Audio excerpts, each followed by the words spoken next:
কোনো একটা জায়গা চাই যেখানে প্রচুর সবুজ থাকবে, যেখানে রাত হবে নির্জন, টিপ টিপ করে বৃষ্টি পড়বে, আর সেই বৃষ্টির ফোঁটা যখন পাতায় পড়বে তার যে টুপ টুপ আওয়াজ, সেই আওয়াজটা শুনতে পাবো। সেই আওয়াজটা শুনতে শুনতেই রাতে ঘুম আসবে, সেই সঙ্গে ঠান্ডা ঠান্ডা আবহাওয়া আর সবুজে সবুজ।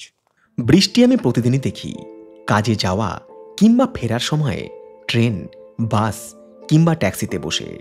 কোনোদিন বা বাড়ির বারান্দায় বসে বৃষ্টি দেখতে দেখতে ভাবি, যদি একটা দিন এমনও হতো এই কংক্রিটের শহর ছেড়ে ব্যাগ কাঁধে করে ট্রেনের একটা টিকিট রিজার্ভ করে বেরিয়ে পড়তাম। এক রাত ট্রেন জার্নি শেষ করে পরের দিন সকালে নিজেকে আবিষ্কার করতাম চা বাগানে ঘেরা কিংবা বৃষ্টি ভেজা এক গ্রাম্য পরিবেশে। কাজ বলতে সারাদিন ঘরে বসে গান শোনা, বই পড়া আর ইচ্ছে হলে একটু সোশ্যাল মিডিয়া ঘাটাঘাটি করা। তারপর সুস্বাদু ঘরোয়া স্বাদের মধ্যাহ্নভোজন শেষ করে বিছানায় একটু গড়িয়ে নিয়ে দিব্যি একটা ঘুমের পর বিকেল হতেই একটা টোটো রিক্সা চড়ে বেরিয়ে পড়া আর পৌঁছে যাওয়া চা বাগানের পথে। সেই চা বাগানে ঘোরাফেরার মাঝেই গাছে বসা ময়ূরের ছবি তোলা কিংবা পাহাড়ি নদীর ধারে বসে নিজেকে খানিকটা সময় দেওয়া। সন্ধেবেলা ফিরে এসে চা, কফি কিংবা পকোড়ার সাথে বাইরের ঝিঝি পোকা কিংবা ব্যাঙের ডাক শোনা। এইভাবেই দুটো দিন ছুটি কাটিয়ে মনটা তরতাজা করে আবারও ফিরে এসে কাজে যোগ দেওয়া। এই গল্পগুলো শুনতে কতই না ভালো লাগে। আর এই সব ঘটনায় ঘটেছিল আমার সাথে, যে গল্প আজ আপনাদের শোনাচ্ছি। সবাইকে সুপ্রভাত। আজ 5ই জুলাই 2025, আর আজকের গল্পে শুরু হচ্ছে জলপাইগুড়ি রোড স্টেশন থেকে। এর আগের পর্বে আপনারা দেখেছিলেন যে আমি শিয়ালদা থেকে হামসাফার এক্সপ্রেস ধরে এসে পৌঁছেছিলাম এই জলপাইগুড়ি রোড, যেখানে হামসাফার এক্সপ্রেস প্রায় 53 মিনিট অ্যাডভান্স আমাকে এসে পৌঁছে দিয়েছিল। এবং তারপরে বলেছিলাম আপনাদেরকে যে সাসপেন্স থাকলো এর পরের গল্পটা কোথায় হবে বা কী নিয়ে হবে। তো সেই সাসপেন্স মুছে দিয়েই আজ শুরু করছি নতুন জার্নি, নতুন ডিস্টেন্স এই জলপাইগুড়ি রোড থেকে ডুয়ার্সের পথে। বর্ষায় দার্জিলিং, বর্ষায় পাহাড়, তো বর্ষায় একবার ডুয়ার্স হোক। তো যে রিসর্টে যাব সেই রিসর্ট থেকে গাড়ি পাঠিয়েছে, ড্রাইভার সাহেবের সঙ্গে কথা বললাম, বললো এখান থেকে মানে জলপাইগুড়ি রোড স্টেশন থেকে 1 ঘন্টার মতো লাগতে পারে। প্রথমে পরিকল্পনা করেছিলাম যে একটু বর্ষায় দার্জিলিং যাব। আমি যে ট্রেনে করে আসছিলাম অনেক দর্শক বন্ধুর সঙ্গে দেখা হচ্ছিলো, সবাই বলছিল বর্ষায় পাহাড়ে যাচ্ছি। আগে যেমন মানুষের মধ্যে একটা ভয় ছিল যে বর্ষাকালে পাহাড় যাব না, কিন্তু এখন কিন্তু মানুষ বর্ষাকালে পাহাড়টাকে বেশি এনজয় করে, আবার শীতকালেও পাহাড়কে বেশি এনজয় করে। তো অনেকে দার্জিলিং যাচ্ছে, তা আমারও এরকম প্ল্যান ছিল যে বর্ষাকালে একটু দার্জিলিং যাবো, 2 দিন দার্জিলিংয়ে একটু শান্তিতে ঘুমোবো, ছোটোখাটো একটু ভিডিও শ্যুট করবো। আর এই যে রিসর্টটায় যাচ্ছি না, এনাদের সাথে আমার বহুদিন আগে কথা হয়েছিল, যখন আমি এর আগে ডুয়ার্সে এসেছিলাম। আপনারা ব্লগ দেখেছিলেন, বড়মতে গাড়ি নিয়েছিলাম, তখনই ওনাদের সঙ্গে যোগাযোগ হয়েছিল। তা ওনারা বলেছিলেন যে একবার এখানে আসবেন, আমাদের আতিথেয়তা গ্রহণ করবেন। তো বললাম যে ঠিক আছে, যখন আমি জলপাইগুড়ি রোড পর্যন্তই যাচ্ছি তাহলে একটু বর্ষায় ডুয়ার্স ঘুরে নিই। এমনিতে এখন জঙ্গল বন্ধ থাকে এই 3 মাস, কিন্তু জঙ্গল বন্ধ থাকলেও বর্ষাকালে কিন্তু ডুয়ার্সের প্রকৃতি অন্যরকম। মানে যেরকম ছবি আমি মনে মনে এঁকেছি, প্রচুর বৃষ্টি হবে বাইরে, রাত্রে ঝিঝি পোকা ডাকবে, জঙ্গলে ঘন সবুজ, একটা অন্যরকম রোমাঞ্চ। চা বাগানে যাব, টিপটিপ বৃষ্টি, হাতে ছাতা থাকবে, কখনো পাবে জোঁক উঠবে, এইরকম কিছু আমি চিন্তাভাবনা কিন্তু করেই এই প্রোগ্রামটা সেট করেছি 2 দিনের জন্য। আজকে হচ্ছে 5ই জুলাই, আজ এখানে থাকবো এবং আগামীকাল 6ই জুলাই এখানে থেকে 7 তারিখ এখানে ব্যাক করবো। আজকে তো আর গিয়ে কিছু করতে পারবো না, আজকে এমনিতে শরীর ক্লান্ত। আগামীকাল 6 তারিখ পুরো দিনটাই রয়েছে, পুরো দিন পুরো রাত যতটা পারবো এই সৌন্দর্যকে তো ক্যামেরাবন্দি করবো, এরকমই পরিকল্পনা করে কিন্তু এসেছি। অনেকক্ষণ আগেই কিন্তু গরুমারা ফরেস্টে আমরা প্রবেশ করেছি।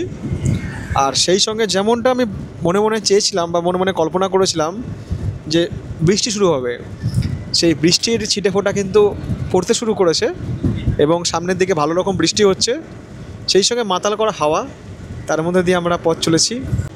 চারিদিকে এত সবুজ, তার মধ্যে বৃষ্টি, উঁচু উঁচু সব গাছ, যেখানে হালকা হালকা মেঘের আভাস। প্রত্যেকটা জায়গার একটা সৌন্দর্য আছে। আমি কখনো বলবো না এটা যে আপনারা সুন্দরবন যাবেন না, সুন্দরবন তো সবাই যান ইলিশ উৎসবের জন্য, কিন্তু এই বর্ষাকালে না একবার ডুয়ার্সে আসুন। আমার বহুদিনের ইচ্ছে ছিল যে বর্ষাকালে কখনো আবার ডুয়ার্স আসবো, আর সেই ইচ্ছেই আজকে পূর্ণতা পেল। যদিও এই বৃষ্টি বেশিক্ষণের নয়, হয়তো 10 মিনিট পরে বৃষ্টি থেমে যাবে, আবারও দেখা মিলবে, আবারও খানিক পরে বৃষ্টি শুরু হবে। খামখেয়ালি প্রকৃতি যাকে বলে। হ্যাঁ, এটাই বর্ষার ডুয়ার্স, আর এটাই আমাদের বর্ষাকাল। বৃষ্টিটা হয়ে যাওয়ার পর না, এই রাস্তার ধারে যে সমস্ত জলা জঙ্গল রয়েছে বা এই বনভূমি রয়েছে, এখান থেকে না একটা অদ্ভুত শ্যাওলা টাইপের স্যাঁতস্যাঁতে গন্ধ উঠে আসে। এই গন্ধটা আমাদের মধ্যে আরও রোমাঞ্চ জাগায়, আর আমাদের চোখ সার্থক হয় যখন এই যাত্রাপথে চোখে পড়ে চা বাগান।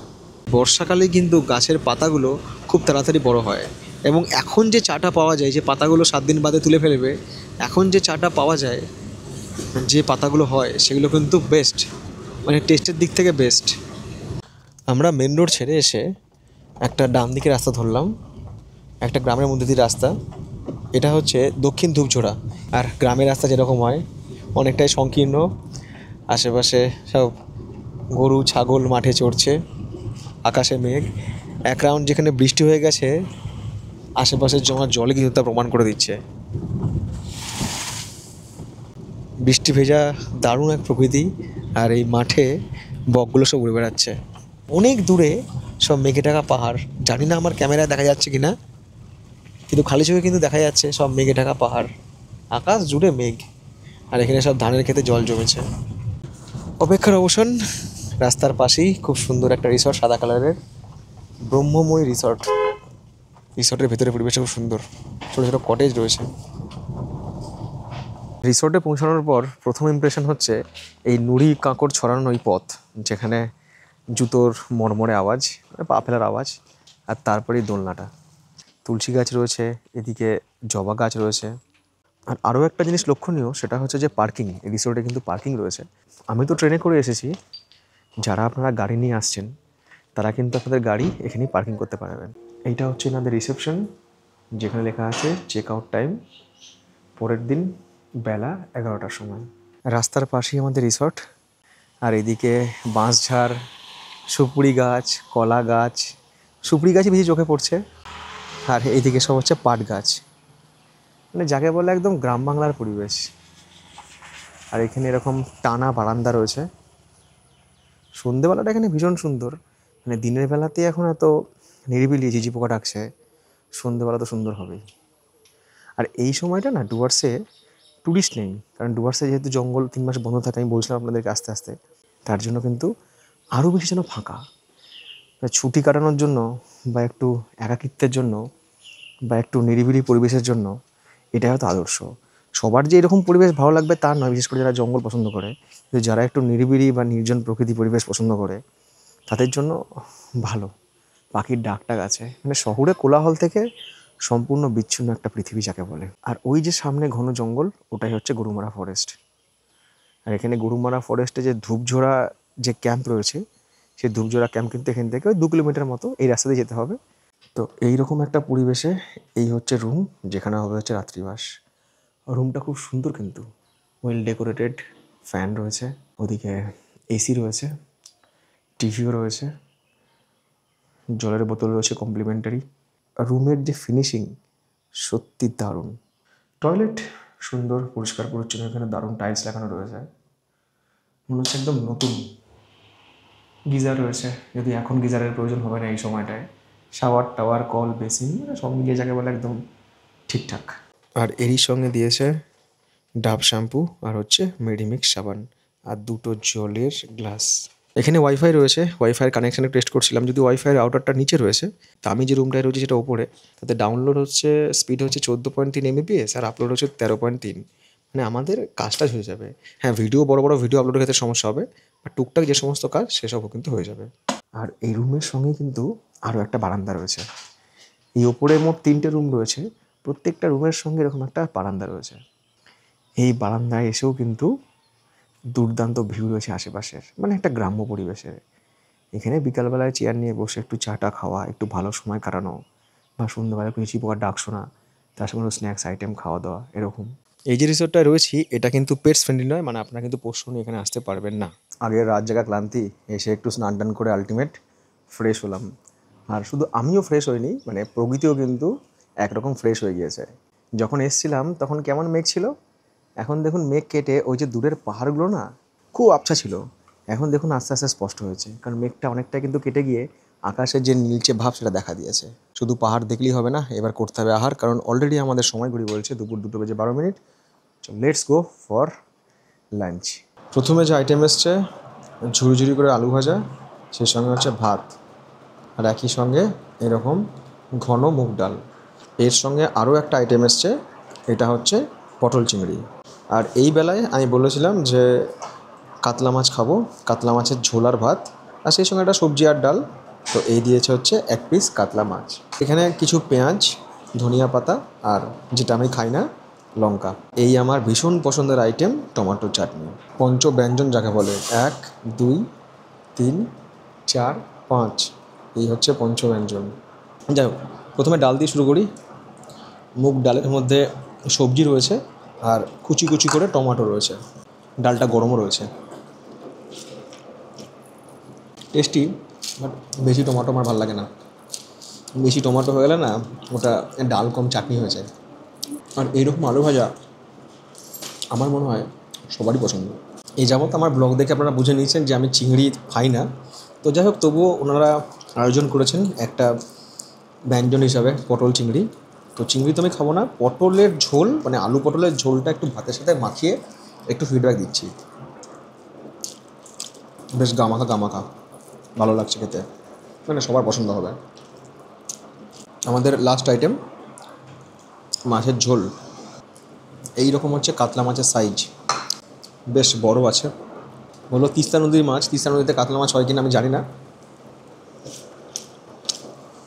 একদম ঘরোয়া টেস্ট, প্রত্যেকটা খাবারের মধ্যে তারা ঘরোয়া ছোঁয়া আছে। মানে প্রচুর যে রিচ ঝাল তা কিন্তু নয়। যে আমি হয়তো আমার বাড়ি থেকে কোনো একটা আত্মীয় বাড়িতে খেতে গেছি, যা সেখানে দুপুরে খেতে বসেছি, এরকম খাবার টেস্টে সেরকম। টমেটোর চাটনি এটা আমার ভীষণ ফেভারিট, এটা নিয়ে কিছু বলার নেই। তো আজকের দুপুরে ভাত, ডাল, আলু ভাজা, পাঁপড় ভাজা, চাটনি, মাছ, তরকারি সব মিলিয়ে এই লাঞ্চটা ছিল ভীষণ দরকারি। সময় সন্ধ্যে 6:50, বসে বসে কাজ করছিলাম। চা দিয়ে গেল, চা আর সেই সঙ্গে বিস্কুট। হঠাৎ না চোখ পড়লো আমার বাইরের দিকে। বাইরে বেরিয়ে অদ্ভুত একরকম বিকেল দেখলাম। সন্ধে হয়ে যাওয়ার কথা অনেকক্ষণ আগে, সন্ধে হয়েও গিয়েছে, কিন্তু এখনও আকাশে না এরকম আলো রয়েছে। আর সেই আলোর ছটায় এসে পড়ছে সামনে যে সমস্ত বর্ষার জল জমে ধান ক্ষেত রয়েছে না, বা জমা জল রয়েছে তার ওপরে। মানে পুরোপুরি সন্ধ্যা হয়েছে বলা যাবে না, আবার বিকেল রয়েছে সেটা বলা যাবে না। গোধূলি লগ্নের একটা পূর্বাভাস যা শোভা পাচ্ছে এইসব বাঁশ গাছের ফাঁক দিয়ে। আর আকাশে সেই সাথে কালো মেঘের আনাগোনা। খুব ভালো হয় যদি রাত্রেবেলা বৃষ্টি হয়, তাহলে রাতটা খুব সুন্দর কাটবে। আর সেই সাথে আমাদের এই ছোট্ট যে রিসর্ট, সেখানে লাইটটা জ্বলে গিয়েছে।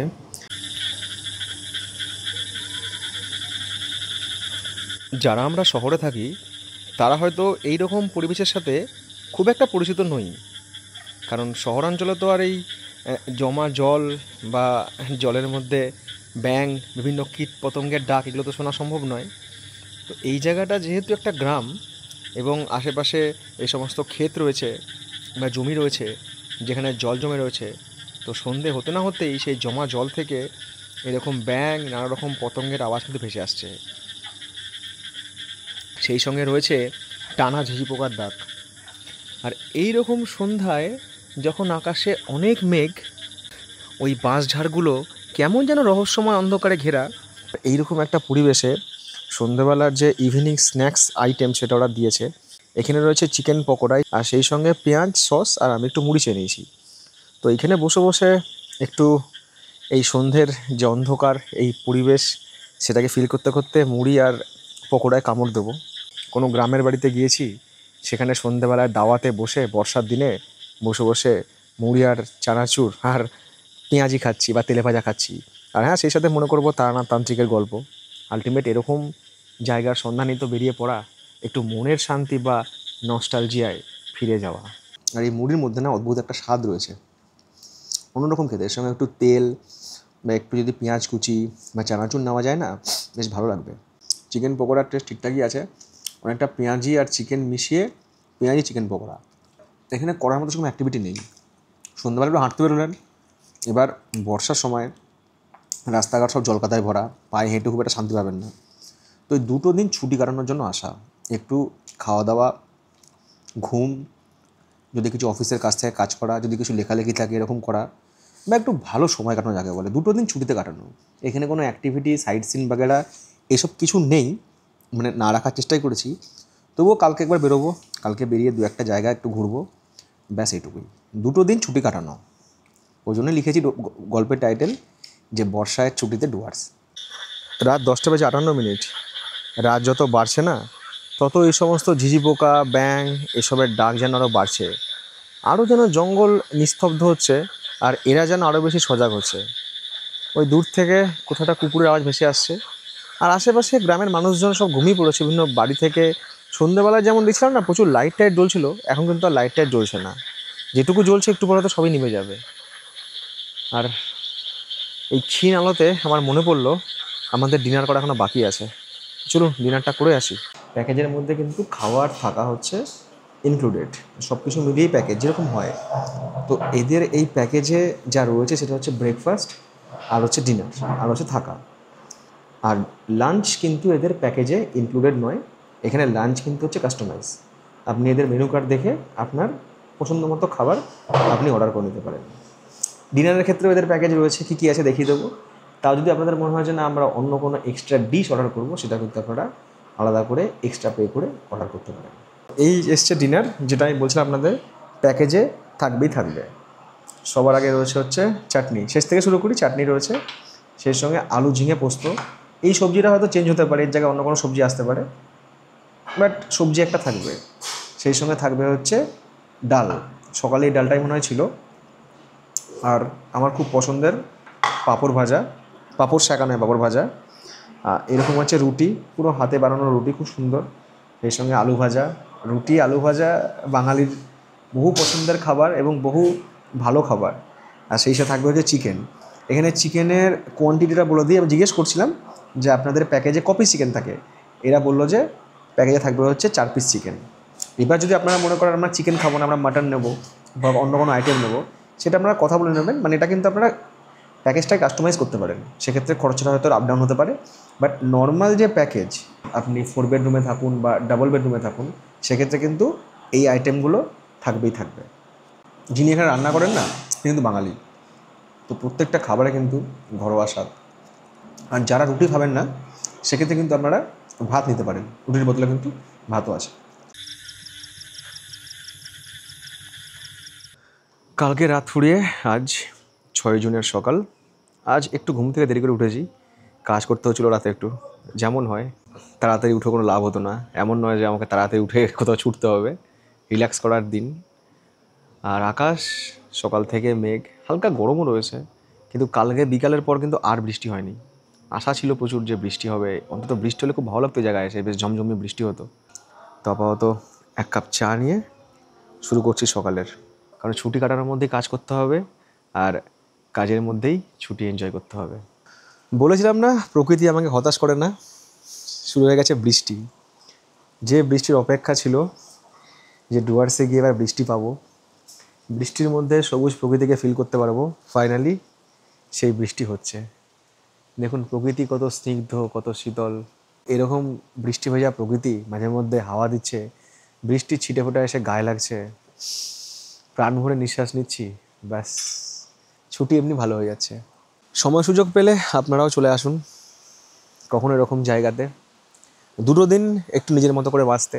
খুব সুন্দর পরিবেশে, প্রকৃতির মাঝে একটু ভালো নিঃশ্বাস নিয়ে বাঁচা যাবে, একটু ভালো মন্দ খাওয়া যাবে, একটু বিছানায় শুয়ে ঘুমানো যাবে, নিজের কাজকে, নিজের টেনশনকে, নিজের স্ট্রেসকে, সব কিছুকে দিন দুয়েকের জন্য দূরে সরিয়ে রাখা যাবে। কখনো কারো মনে হতে পারে যে এই জায়গায় আর কী আছে, এই তো পাট গাছ, সুপারি গাছ, এদিকে বাঁশবাগান, এখানে আমি আর কি দেখব। এখানে না আছে সমুদ্র, না আছে কাছে পাহাড়, না আছে সাইট সিনের একাধিক পয়েন্ট, এখানে কি আছে? ওই যে বললাম শান্তি আছে, যে শান্তি টাকা দিয়েও কখনো কখনো কেনা যায় না। দেখুন কী সুন্দর বৃষ্টি পড়েছে, সব ভিজে রয়েছে, আর তার মধ্যে খালি পায়ে ঘুরে বেড়ানো। আমাদের পায়ে যত দামি জুতো থাকুক, যত ভালো ব্র্যান্ডের জুতো থাকুক, কিন্তু এই খালি পায়ে ঘুরে বেড়ানোর মধ্যে, এই বৃষ্টির মধ্যে একটা আলাদা মজা আছে। কোথাও হয়তো আমাদের ফেলে আসা ছোটোবেলাকে খুঁজে পাওয়া যায়, একটা জায়গা যেটাকে আপনি কখনো হয়তো ভাবেননি যে আপনি আপনার ভ্রমণ তালিকায় রাখবেন, বা এই জায়গাটা আমার টপ 10 ভ্রমণ জায়গার মধ্যে একটা হতে পারে। কিন্তু সেই জায়গায় এসে আপনি হঠাৎ করে এমন কিছু অনুভূতি পেয়ে যাবেন, এমন কিছু ছোঁয়া পেয়ে যাবেন না, মনে হবে না উইকেন্ড আমার খুব ভালো গেল। আমাদের ব্রেকফাস্টের আইটেমে যা রয়েছে সেটা হচ্ছে একটা এরকম ডিম সেদ্ধ, সেই সঙ্গে একটা গুড়ের রসগোল্লা, আর এই রয়েছে লুচি, আর সেই সঙ্গে হচ্ছে তরকারি। এই ব্রেকফাস্টটা কিন্তু আপনাদের প্যাকেজেই থাকবে। গতকাল যে ডিনার দেখেছিলাম রাত্রেবেলায়, সেই ডিনার এবং এই ব্রেকফাস্ট প্যাকেজে থাকবে। এবং ব্রেকফাস্টের কাছে কিছু ভেরিয়েশন থাকবে।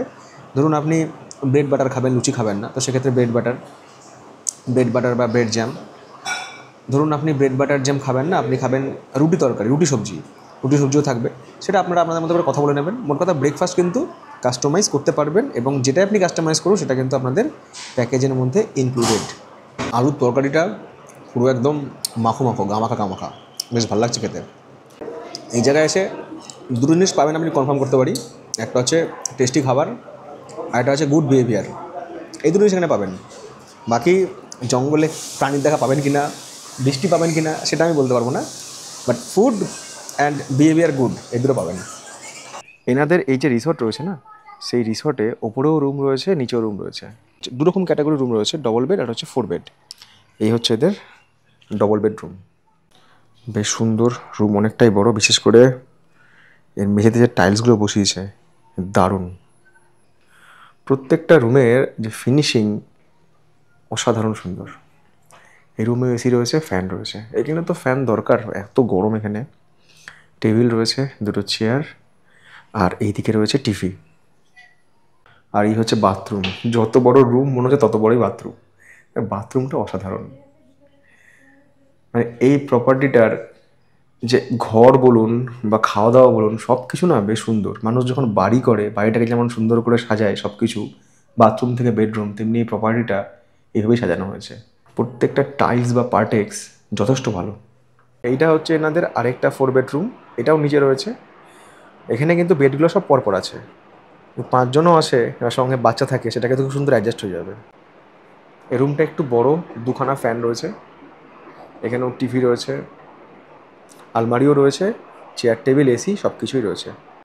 এর বাথরুম ছোট সাইজের, আর ডবল বেডের বাথরুমগুলো যতটা বড়, 4 বেড বাথরুমগুলো অতটাও কিন্তু বড় নয়। বাট গিজার রয়েছে, খুব সুন্দর টাইলস বসানো রয়েছে। আর আমি যে ফার্স্ট ফ্লোরে আছি, এখানে রয়েছে 3টে রুম। তার মধ্যে ডবল বেডরুমে তো আমি আছি, দেখিয়ে দিচ্ছি আপনাদেরকে। এইটা হচ্ছে এখানকার 4 বেডরুম। সেম এখানে দুটো বেড, টিভি, দুটো ফ্যান, এরকম বারান্দা এইদিকেও রয়েছে, এইদিকেও রয়েছে। আর এই বারান্দার সুবিধা কি, এখানে চেয়ার নিয়ে একটু বসে বিকেলটা দেখা যাবে। ঠিক আছে, বাথরুম এটা তো গিজার আছে। প্রত্যেকটা জিনিস এদের একদম টিপটপ, ফিনিশিং একদম টিপটপ। আমরা যখন কোনো রিসর্টে যাই বা কোনো প্রপার্টিতে যাই, সচরাচর আমরা প্রথমে কি দেখি? প্রথমে দেখি হচ্ছে সেখানকার পরিবেশ, মানে সেখানকার যাওয়ার মতো মানে অল ওয়েদার অ্যাপ্রোচ রোড আছে কিনা। তো এখানে তো রোড অল ওয়েদার অ্যাপ্রোচ। দ্বিতীয়ত হচ্ছে যে খাওয়া দাওয়া। সেখানকার খাওয়া দাওয়া কীরকম? খুব বেশি তেল ঝাল মশলা এরকম না, বাড়ির মতো সিম্পল খাওয়া দাওয়া। আর তৃতীয়ত হচ্ছে যে ঘরে আমি থাকবো, সেই ঘরের থেকেও বড় কথা তার বাথরুমটা সুন্দর পরিষ্কার পরিচ্ছন্ন আছে কিনা, কারণ তার সঙ্গে হাইজিন ব্যাপারটা জড়িয়ে থাকে। এই রিসর্টটা নতুন অগাস্ট মাসের, মানে 2024 সালের অগাস্ট মাসের 9 তারিখে এটার উদ্বোধন হয়েছে। আর 1 বছর এখনও হয়নি, কিন্তু এর রুম বলুন, বাথরুম বলুন, পরিবেশ বলুন, খাওয়া দাওয়া বলুন, সব কিছু ঠিকঠাক। ডুয়ার্সে প্রচুর প্রপার্টি আছে, প্রচুর ভিডিও আপনারা দেখেছেন, বা প্রচুর অ্যাড আপনারা দেখেছেন, বা আপনারা হয়তো অনেক জায়গায় অভিজ্ঞতাও নিয়েছেন। তো যদি কখনো মনে হয় এখানে একবার আসতে পারেন, এসে একবার 1 রাত বা 2 রাত থেকে দেখতে পারেন, খাওয়া দাওয়া খেতে পারেন, বা এখানে রাত্রিবাসের অভিজ্ঞতা অর্জন করতে পারেন। আর ভালো লাগলে আমাকে অবশ্যই কিন্তু একটা ফিডব্যাক দিন। স্নান পর্ব শেষ হয়ে গেল, ভেবেছিলাম বৃষ্টি জলে স্নান করবো, তো বৃষ্টি তো হলো না। তার জন্য শাওয়ারের জলে চান করতে হলো, শাওয়ারকে বৃষ্টি মনে করে। আর এর মাঝে না বসে বসে কাজ করছিলাম। অ্যাকচুয়ালি এখানে তো আমার কী আর কাজ, মানে কাজ করার জন্যই আসা, কাজের মধ্যে রেস্ট, মানে কাজ রেস্ট কাজ। ওই শিয়ালদা হামসাফার এক্সপ্রেসের যে ভ্লগ, যেটা আপনারা এতদিনে দেখে নিয়েছেন, তো সেই ভ্লগটা এখানে বসে এডিট করছিলাম। আমি কিন্তু সময় নষ্ট করি না, মানে এই যে 2 দিন এখানে থাকলাম, ছুটি কাটালাম, বৃষ্টির অপেক্ষা করলাম, বৃষ্টিতে অল্প ভিজলাম, তার মধ্যে কিন্তু কাজ আমি কমপ্লিট করে নিই। সময় দুপুর 2:19। আর আজকে এই দুপুরে কী কী খাওয়া দাওয়া আমার অপেক্ষায়, সেটা একবার আপনাদের সঙ্গে শেয়ার করি। আলু ভাজা, সেই সঙ্গে ভাত, আর গত দিনের মতোই রয়েছে মুগের ডাল। আজকে যেটা নতুন যোগ হয়েছে, মানে আমি অর্ডার দিয়েছিলাম, সেটা হচ্ছে মৌরলা মাছ। এই মৌরলা মাছ কিন্তু নর্থ বেঙ্গলের মাছ, এবং এখানকার খুব বিখ্যাত। এবং যারা নর্থ বেঙ্গল আসেন তারা কিন্তু সবাই এই মৌরলা মাছের চচ্চড়ি একবার না একবার ট্রাই করেন। ধনিয়া পাতা, কাঁচা লঙ্কা দিয়ে খুব সুন্দর করে এই মৌরলা মাছ কিন্তু এনারা আমাকে রান্না করে দিয়েছেন। আর আজকে রবিবার যেহেতু, আর রবিবার মানেই হচ্ছে একটু ভুড়ি ভোজ, আর ভুড়ি ভোজের কথা মনে পড়লেই মনে পড়ে যায় মাটনের কথা। এই রয়েছে এখানকার লোকাল মাটন। যেমনটা এর আগে আপনাদেরকে বলেছিলাম, লাঞ্চ কিন্তু আলাদা করে নিতে হবে, লাঞ্চ কিন্তু প্যাকেজ ইনক্লুডেড নয়। এবার লাঞ্চ আপনারা কাস্টমাইজ করতে পারেন। তো আমি এখানে কাস্টমাইজ লাঞ্চ নিয়েছি। এবার আপনাদেরকে প্রাইসগুলো বলে দিই, কারণ প্রাইসের ক্ষেত্রে কমিউনিকেশন গ্যাপ হলে অনেক সমস্যা হয়ে যায়। ভাত স্টিম রাইস হচ্ছে 1 প্লেট 60 টাকা। 1 প্লেট যা দেবে তাতে কিন্তু দুজনের হয়ে যাবে। আলু ভাজাও 1 প্লেট 50 টাকা, যা কোয়ান্টিটি দুজনের এনাফ। আর মুগের ডাল 50 টাকা এক বাটি, দুজনের হয়ে যাবে, বা লাগলে একটু এক্সট্রা নিতেও পারেন। মানে ডাল ভাত সবজি যা দেবে 1 প্লেটে সেটা হচ্ছে দুজনের জন্য যারা ঠিকঠাক খান সাফিসিয়েন্ট। এক্সট্রা যে আইটেম সেটা হচ্ছে এখানে মৌরলা মাছ। এই মৌরলা মাছ 250 গ্রাম এরা রান্না করে দেবে, দাম নেবে হচ্ছে 300 টাকা। 250 গ্রাম মৌরলা মাছ 300 টাকা, রান্নাটা নয় করে দেবে, বাজার ওয়াই থেকে এনে দেবে। আর সেই সঙ্গে মাটন, এইরকম সাইজের মাটন 4 পিস মাটন, এর দাম হচ্ছে 300 টাকা। দেখুন, ডাল ভাতের স্বাদ নিয়ে আমার কিছু বলার নেই, এটা তো কমন, ডাল ভাত আলু ভাজা, এতেই আপামর বাঙালি তরতাজা। যেটা বলার সেটা হচ্ছে এই বিখ্যাত মৌরলা মাছ নিয়ে। এর সঙ্গে কাঁচা লঙ্কা, ধনিয়া পাতা, এর মধ্যে একটু ঘিও দিয়ে দিয়েছে। যারা ছোটো মাছ খায় না কখনো, তারাও এটা খেয়ে বলে বাহ দারুণ খেতে। একটু যেন লবণ বেশি বেশি লাগছে, সেক্ষেত্রে লেবু মিশিয়ে নিলাম। এতক্ষণ ধরে ভুল বলেছি, তার জন্য কান ধরছি। এটা মৌরলা নয়, এটা হচ্ছে বরলি মাছ, বরলি। আমি যখন ডুয়ার্সের গ্রুপ ট্যুর করেছিলাম, স্টুডেন্টদের গ্রুপ ট্যুর সেখানে বলেছিলাম বরলি মাছ, আমরা খেয়েছিলাম জয়ন্তীতে। এটা হচ্ছে বরলি মাছ, বরলি। বারবার ভুল করেছে মৌরলা, মৌরলা নয়, ওটা আমাদের ওখানকার মাছ। বরলি হচ্ছে উত্তরবঙ্গের মাছ। চলো মাটন টেস্ট করি। রবিবার মাংস না হলে জমে না। আর এখানে লাঞ্চ যখন আমি কাস্টমাইজ করতে পারবো, তাহলে যেমন খুশি খাও। আর আপনারা লাঞ্চ যারা করছে এখানে, একটা কথা বলে রাখি, সকালে কিন্তু অর্ডার দিয়ে দেবেন, কারণ এদেরও বাজার করে সব প্রিপেয়ার করতে হয়। মানে লাস্ট মোমেন্টে ধরুন বললেন যে আমি লাঞ্চ করবো, তাহলে মুশকিল। মানে ডাল ভাত তরকারি জোগান হতে হয়ে যাবে, কিন্তু কেউ যদি বিশেষ কিছু খান, মাটন খাবেন, কেউ বরলি মাছ খাবেন, কেউ কাতলা মাছ খাবেন, সেক্ষেত্রে সমস্যা হয়ে যায়। তার জন্য কিন্তু লাঞ্চে আপনারা কী কী খাবেন আগে থেকে একটু অর্ডার দিয়ে দেবেন। প্রত্যেকটা রান্না হোমমেড এবং ঘরোয়া স্বাদ, খেয়ে লাগবে লাজবাব। আপনার মনে হবে না যে আপনি রিসোর্টে এসে খাচ্ছেন, মনে হবে বাড়িতে আমি কোথাও খাচ্ছি। ছোটোবেলায় মা বলতো যে কী যে করিস সারাদিন, টোটো করে ঘুরিস। তো বড় হয়ে সারা দিন নয়, তবে আজকে সারা বিকাল টোটো করে ঘুরে বেড়ানোর পরিকল্পনা করেছি এই চারপাশে। তো রিসোর্ট থেকেই টোটোর অ্যারেঞ্জমেন্ট করে দিয়েছে। দেখি আমাদের টোটো চালক সাহেব আমাদেরকে কোথায় নিয়ে যায়। এইদিকে সব ধান ক্ষেত, ওদিকটাতে পাট ক্ষেত, চারিদিকে প্রচুর সুপুরি গাছ, আর দূরে সব পাহাড়। আর এই রয়েছে পথ, যে পথ ধরে আমরা এখন চলেছি। আমাদের রিসর্ট থেকে মিনিট 5 রাস্তা, তারপরে এসে পড়লাম বড় রাস্তায়। এটা হচ্ছে NH31। এখান থেকে মালবাজার হচ্ছে 15 কিলোমিটার, গ্যাংটক 139, আর শিলিগুড়ি 66 কিলোমিটার। মেটিলি ব্লকের এই হচ্ছে বাতাবাড়ির বাজার। এখানে পেট্রোল পাম্প রয়েছে, দোকানপাট রয়েছে। সন্ধেবেলাটা এই জায়গাটা নিঃসন্দেহে জমজমাট। আর এই হচ্ছে বাতাবাড়ির মোড়। কদিন আগে আমি এখানে এসেছিলাম।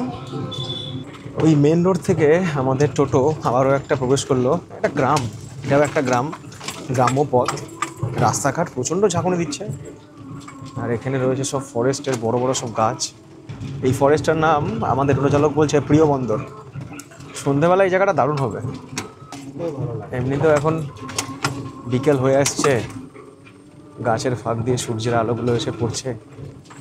একবার গল্পের ছলে রিসর্টের মালিক আক্ষেপের সুরে বলেছিল, এই জায়গাতে রিসর্ট নিয়ে হয়তো ভুলই করলাম। বর্ষাকালে কেই বা আসবে এত দূরে, আর কিসেরই বা টানে। তার বলা শেষ হলে বললাম, কি আছে তার হিসেব দূরে সরিয়ে, কি নেই সেটা একটু ভেবে দেখুন। নীল আকাশ, তার মধ্যে ছবির মতো সাজানো চা বাগান, সবুজের বুক চিরে চলে গিয়েছে কালো পিচ রাস্তা, আর চা বাগানের মাঝে নিশ্চিন্তে খেলে বেড়াচ্ছে ময়ূরী আর তার ছানাপোনা। একজন পর্যটকের দৃষ্টিভঙ্গি থেকে দেখলে হয়তো কিছুই নেই, কিন্তু একজন প্রকৃতিপ্রেমিকের কাছে এটাই অনেক। আপনি হয়তো জানেন না, এমন একটা বিকেলের অপেক্ষায় দিন কাটে শহরের কংক্রিটের দেওয়ালে বন্দি কত মানুষের। অবসর গ্রহণের পর কত মানুষ সন্ধান করে এমনই একটা জায়গায় 2 বা 3টে দিন ছুটি কাটানোর জন্য। সবাই হইচই পছন্দ করে না, ইনফ্যাক্ট সব জায়গা সবার জন্যও নয়। অন্তর্দৃষ্টি দিয়ে অনুভব করলে বৃষ্টি ভেজা পাট ক্ষেত কিংবা সবুজের সমাহারে চা বাগিচাও গল্পের প্লট হয়ে যায়। ডুয়ার্সে অনেকবারই এসেছি, কিন্তু এই দিকটা কোনো আসা হয়নি। মানে এখানে টোটো করে ঘোরার মধ্যে একটা মজা রয়েছে। দেখুন চা বাগানগুলো একদম রাস্তার ক্লোজ, রাস্তা কিন্তু অনেকটা সরু। আর এই চা বাগানের ভেতরে যে সমস্ত গাছগুলো রয়েছে, এই গাছগুলো মেনলি চা বাগানকে রোদের থেকে প্রোটেক্ট করে, ছায়া দেয়। এই সমস্ত গাছগুলোকে জড়িয়ে যে গাছগুলো উঠেছে পান পাতার মতো না, এগুলো হচ্ছে গোলমরিচ গাছ। আমাদের টোটো চালক দেখালো, বললো দেখুন কত গোলমরিচ গাছ চারিদিকে, যতগুলো এখানে গাছ রয়েছে ম্যাক্সিমাম গাছের গায়ে এরকম সমস্ত পান পাতার মতো জড়িয়ে জড়িয়ে সব হচ্ছে গোলমরিচ গাছ। ডুয়ার্সে কী করতে যাব বর্ষাকালে, জঙ্গল বন্ধ, দেখার মতো কিছু নেই। 2 দিন ছুটি কাটানোর জন্য আসুন, মন ভালো হয়ে যাবে। কারণ এই জিনিস তো আপনি শহরে পাবেন না। আর আজ আমি টি শার্টটাও পরেছি হচ্ছে এই সবুজে সবুজ প্রকৃতির মতোই, কচি কলাপাতা রঙের। আপনাদের জন্য প্রশ্ন, যারা আমার ব্লগ দেখেন, এই টি শার্টটা আমাকে কে কোথায় দিয়েছিলেন, এই প্রশ্নটা আপনাদের জন্য। দেখি আমার ব্লগ আপনারা কতটা সিরিয়াস হয়ে দেখেন। যে অ্যান্সার দিতে পারবে সে একদম মনের দর্শক, সে সত্যি আমার সব থেকে গুণমুগ্ধ মানুষ বোধ হয়। কলকাতা থেকে কাঞ্চনকন্যা ধরবো, তারপর এই ডুয়ার্সে এসে পৌঁছাবো। আসার পথে যখন আমরা ডুয়ার্সের ফরেস্টের মধ্যে দিয়ে আসবো, তখন যে ট্রেন জার্নি হবে, বর্ষাকালে এমনিতেই বর্ষার জল পড়ে গাছ টাছ আরও বেশি বেড়ে যায়, মানে সবুজটা অনেক বেড়ে যায়। সেই সঙ্গে যখন নীল আকাশ, দূরে পাহাড়, তার মধ্যে দিয়ে ট্রেন জার্নি, সেই জার্নি করে আস্তে আস্তেই আমরা মোটামুটি সবুজের সাথে অনেকটা একাত্ম হয়ে যাব। কিন্তু তারপর এই ডুয়ার্সে এসে 2 দিন ছুটি কাটানোর মাঝে যখন এরকম কোনো সবুজে ঘেরা চা বাগানের মধ্যে আসবো, নিজেকে ফিল করবো যে চারিদিকে এত সবুজ, তার মধ্যে আমি এসেছি, বা আমি এই সবুজটাকে ফিল করছি, বা প্রকৃতিকে নিজের সাথে মিশিয়ে নিচ্ছি। আর মাঝে মধ্যে টিপটিপ বৃষ্টি পড়ছে, হাওয়া দিচ্ছে, সেই সাথে ময়ূর ডেকে উঠছে এখানে ওখানে, আরও অন্যরকম পাখি তো আছেই। কখনো সূর্য মেঘের মধ্যে, কখনো সূর্য মেঘের আড়ালে, সব মিলিয়ে একটা নৈসর্গিক পরিবেশ। তো এই রকম পরিবেশ আনন্দ পেতে কিন্তু আমি বলবো যে আপনাদের উইকেন্ড, বিশেষ করে এই জুন জুলাই মাসে বর্ষার সময় 2 দিনের জন্য আপনারা ডুয়ার্সে আসুন বেড়াতে, এবং প্রকৃতির সাথে একাত্ম হন। এখন ট্যুরিস্ট এমনিতেই কম, যারা একটু শান্ত শিষ্ট পরিবেশ পছন্দ করেন, যারা বেশি কোলাহল বা চিৎকার চেঁচামেচি পছন্দ করেন না, যারা ভাবতে ভালোবাসেন, পড়তে ভালোবাসেন, কিছু লিখতে ভালোবাসেন, বা কিছু অনুভব করতে ভালোবাসেন, তাদের কিন্তু উইকেন্ডে একটা ডুয়ার্স প্রোগ্রাম করলে আমার মনে হয় আপনাদের খরচটা বা আপনাদের সময়টা লস হবে না। তো সেই রকম কিছু অনুভূতি আপনাদের সঙ্গে শেয়ার করছি। কেমন লাগছে আপনারাই বলবেন, আমার তো ভীষণ ভালো লাগছে। এদিকে একটা ফরেস্ট রয়েছে, তো আমাদের টোটো চালক বলছে যে এই ফরেস্টটার নাম হচ্ছে টিয়া বন। চা বাগান দেখা শেষ, এবার আমরা খুব সুন্দর একটা পিচের রাস্তাটা সদ্য হয়েছে, এইটা ধরে এখন যাচ্ছি মূর্তি নদীর কাছে। জানি আপনারা মূর্তি নদী অনেকবার দেখেছেন, আমি অনেকবার দেখেছি। তো যদি এই বর্ষাকালে মূর্তি নদীতে জল টল বাড়ে, তাহলে দেখতে ভালো লাগবে, সেই আশার মনের মধ্যে নিয়ে আর কি। আর এইদিকে যে চা বাগানটা রয়েছে, এটা হচ্ছে বাতাবাড়ির 9 নম্বর চা বাগান। একদিকে চা বাগান, একদিকে ফরেস্ট, মাঝখান দিয়ে রাস্তা, যে পথ ধরে আমরা চলেছি। এটা কিন্তু নদীর জল নয়, এটা কিন্তু বর্ষায় জমা জল। আর ওই যে দূরে পাহাড়, সেই পাহাড়টা রিফ্লেকশন নেই এখানে, কিন্তু আকাশে রিফ্লেকশন আছে। দেখুন কি সুন্দর লাগছে আকাশ আর এই জলটা। সৌন্দর্য জিনিসটা এমন না, যেটা আপনি কোটি টাকা জিনিসও খুঁজে পাবেন না কখনো, আবার কখনো এই সামান্য জমা জলের মধ্যে খুঁজে পাবেন। শুধু দেখার জন্য চোখ চাই, আর অনুভব করার জন্য মন চাই। নদীর ওই পারে হচ্ছে গরুমারার জঙ্গল। জায়গাটা খুব সুন্দর, কিন্তু এখানে ড্রোন শট নেওয়ার উপায় নেই। এই যাবৎ ডুয়ার্সের মূর্তি নদীর ধারে যতবারই এসেছি, ততবারই কিন্তু নাক কুচকিয়েছি। আরে ধুর, মূর্তি নদীতে কী আছে, জলই নাই। কিন্তু আমি একটা কথা বললাম না যে বর্ষাকাল মানেই কিন্তু মূর্তি নদীটার চেহারা বদলাবে। তো জলের তো ফ্লো থাকেই না অন্যান্য সময়। এখন যেহেতু বর্ষাকাল, পাহাড়ের উপর থেকে বিভিন্ন বরফ গোলা জলগুলো এখানে এসে মিশছে, সুতরাং নদীতে কিন্তু জলের ফ্লো বেড়েছে। এবং সেই সাথে নদীর যে আওয়াজ, যে বর্ষাকালে নদীর যে আওয়াজ, কুলকুল শব্দ পাথরে ধাক্কা লেগে, সেটাও কিন্তু শোনা যাচ্ছে এখানে এসে। এই দিকটায় দেখুন, যারা এসছে না, সবই লোকাল, বাইক নিয়ে এসছে।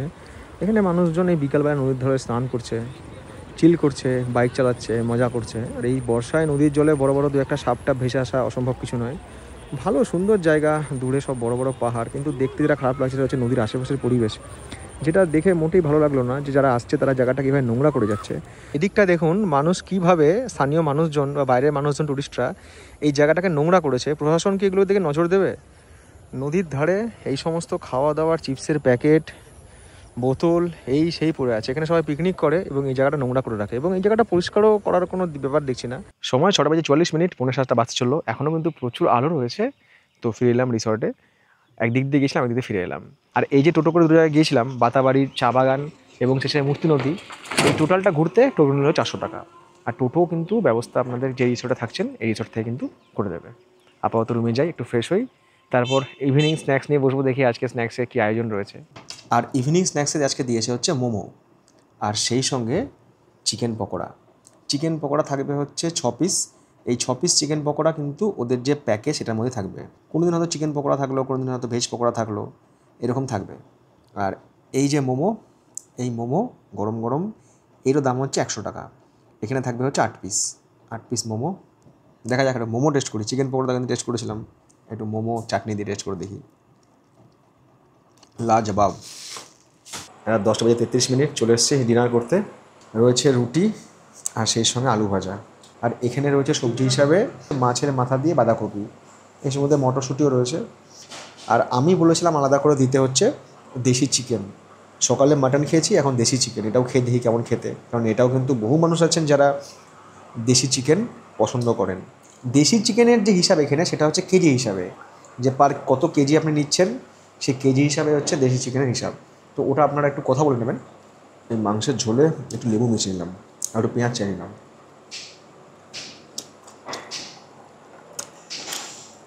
জাস্ট ফাটাফাটি। সবাইকে সুপ্রভাত। আজ 7 জুলাই 2025, সময় সকাল 10:10। আজকের ওয়েদার দেখে একটা কথাই বলতে ইচ্ছা করছে যে মেঘের কোলে রোদ এসেছে। এই কথাটা না বলে বলা উচিত রোদের চক্করে মেঘ ফেসেছে।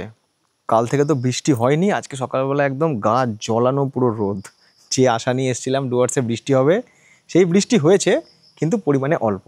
মানে আশা পুরোপুরি নিরাশাতেও পর্যবসিত হয়নি, আবার আশা পুরোপুরি সম্পূর্ণতাও পায়নি। কিন্তু এবার আমাদের গল্প সম্পূর্ণ করার সময় এসেছে এবং আজ আমাদের এখান থেকে রওনা হতে হবে হচ্ছে নিউ জলপাইগুড়ি জংশন বা এনজেপি, যেখান থেকে আমার ট্রেন রয়েছে। তো আজ সকালে যেটা কাজ, যেখান থেকে ব্রেকফাস্ট করব, তারপর এখান থেকে রওনা দেবো এনজেপির উদ্দেশ্যে। আর এই বিদায় লগ্নে এসেও ব্রেকফাস্ট কিন্তু অপরিবর্তিত, যেমনটা গতকাল ছিল। লুচি, সেই সঙ্গে তরকারি আমি একটুখানি নিয়েছি, একটা ডিম সিদ্ধ আর হচ্ছে মিষ্টি। এই দিয়ে আপাতত ব্রেকফাস্ট, তারপর দেখা যাক নিউ জলপাইগুড়ি জংশন পৌঁছে কী করা যায় লাঞ্চ। আচ্ছা, গাড়ি সংক্রান্ত একটু আপডেট দিয়ে দিই। এই গাড়ি যে আপনারা বুক করবেন না, সেটা কিন্তু রিসর্ট থেকে করে দেবে। এদের ইউনিয়ন রয়েছে এখানে, সেই ইউনিয়নেরা ফোন করে ওরা গাড়ি পাঠিয়ে দেয়। গাড়ির রেটটাও ডিপেন্ড করে হচ্ছে যে আপনি কী গাড়ি নিচ্ছেন, ছোটো গাড়ি না বড় গাড়ি, এবং তাতে এসি আছে নন এসি আছে। সবথেকে কাছের স্টেশন হচ্ছে নিউ মাল জংশন, সেক্ষেত্রে ওই 1000 টাকা মতো লাগতে পারে এসি দিয়ে। আর যদি এনজেপি ড্রপ নিই, সেক্ষেত্রেও ওই নন এসি 2400 টাকা মতো পড়তে পারে ছোটো গাড়ি, আর এসি দিলে 500 টাকা এক্সট্রা। আর জলপাইগুড়ি রোড যেখানে আমি নেমেছিলাম, সেখান থেকে আসার সময় এরা যে গাড়ি পাঠিয়েছিল ইউনিয়নের গাড়ি, তো ইউনিয়নের যে রেট সেটা পড়েছে 2000 টাকা। সময়বেলা 3:14। দাঁড়িয়ে রয়েছি এনজেপির 3 নম্বর প্ল্যাটফর্মে, আর এখানেই আসছে ট্রেন নাম্বার 13142 নিউ আলিপুরদুয়ার থেকে শিয়ালদা তিস্তা তোরসা এক্সপ্রেস, যে ট্রেন ধরে আমার গন্তব্য খাগড়াঘাট। গাড়ি আমাকে ঠিক টাইমে এনজেপি ড্রপ করে দিয়েছিল। এখানে ঘন্টাখানেক মতো সময় ওয়েটিং রুমে বসেছিলাম, হামসাফার দিয়ে গল্প শুরু করেছিলাম, আর শেষ করলাম হচ্ছে তিস্তা তোরসা দিয়ে। আর এই জার্নিতে আমার কোচ নম্বর হচ্ছে B4 এবং বার্থ নাম্বার হচ্ছে 15 সাইড লোয়ার। তবে হ্যাঁ, যেটা এখনও করা হয়নি সেটা হচ্ছে লাঞ্চে ব্রেকফাস্ট করে বেরিয়েছিলাম, লাঞ্চ করতে হবে। তো অনলাইনে ফুড অর্ডার দিয়েছিলাম, মানে সার্ভিস প্রোভাইডার হচ্ছে জোম্যাটো। তো দেখাই আপনাদেরকে কী খাবার আর খাবার কীরকম টেস্ট। প্যাকেট দিয়েছে এত বড়, আর সেখানে জিনিস হচ্ছে এরকম ছোটো। নাম বাড়ে দর্শন ছোটে, মনে ছোটো প্যাকেট, কিন্তু কোয়ান্টিটি যা দিয়েছে আমার একার জন্য যথেষ্ট। নামও ওয়াও, খাবারটাও ওয়াও। আর এখানে রয়েছে 6 piece dry chili chicken, chicken fried rice আর ড্রাই চিলি চিকেন। এটারও টেস্ট ভালোই হবে আশা করি। শুধু ড্রাই চিলি চিকেন খেলে নুন বেশি লাগতে পারে, কিন্তু ফ্রাইড রাইসের সঙ্গে মিশিয়ে খেলে ঠিক আছে।